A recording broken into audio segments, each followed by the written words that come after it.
This video is about Symphony No. 103 Drumroll by Joseph Haydn. I will explain the most important things about the work and the composer.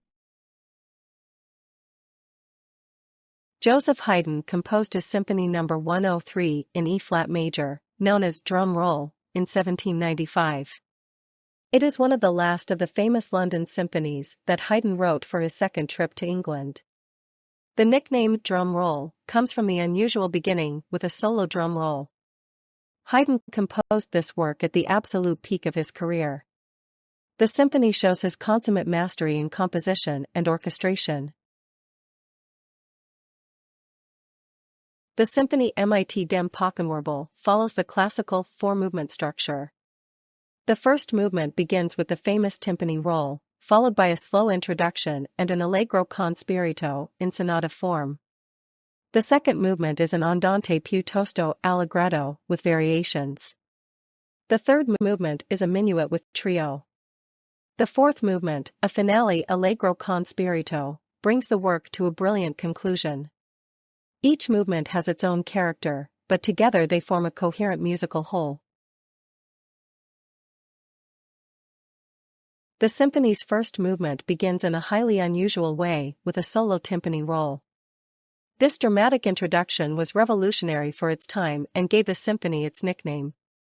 After the timpani roll, a dark, slow introduction in a minor key follows before the main part of the movement begins in a radiant E-flat major. Haydn thus creates a strong contrast and captures the audience's attention from the very beginning. A special feature of this symphony is Haydn's use of folk song material. In the second movement, he uses a Croatian folk song as the theme for a series of variations. He also draws on folk music elements in the finale. This inclusion of folk music gives the symphony a special freshness and vitality. Haydn shows here his ability to integrate folk elements into the complex structure of a symphony. In the Drumroll Symphony, Haydn demonstrates his mastery of orchestration. He uses a large orchestra for the time, with strings, double woodwinds, horns, trumpets, and timpani. Haydn skillfully uses the various instrument groups to create contrasts and interesting timbres.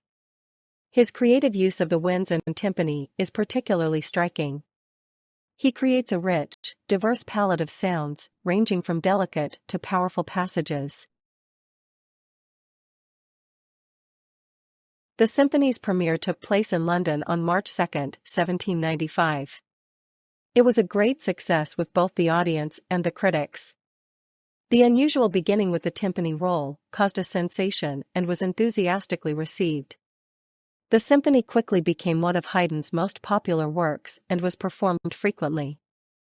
It cemented his reputation as the leading symphonist of his time and as a master of musical surprise. The Drumroll Symphony is a high point in Haydn's symphonic output. It displays all the characteristics of his mature style: innovative structures, masterful orchestration, wit, and profundity. The symphony exemplifies Haydn's ability to expand classical form and play with listeners' expectations. It influenced subsequent composers in their treatment of the orchestra and in the design of symphonic structures.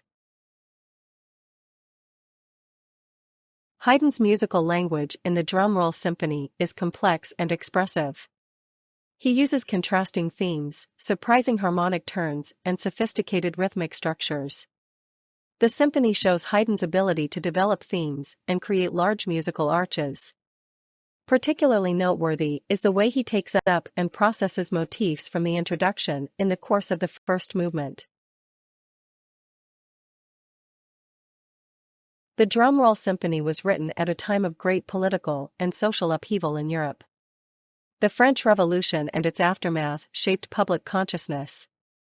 Haydn's music, though not directly political, reflects the spirit of the times. It is innovative, powerful, and full of surprises.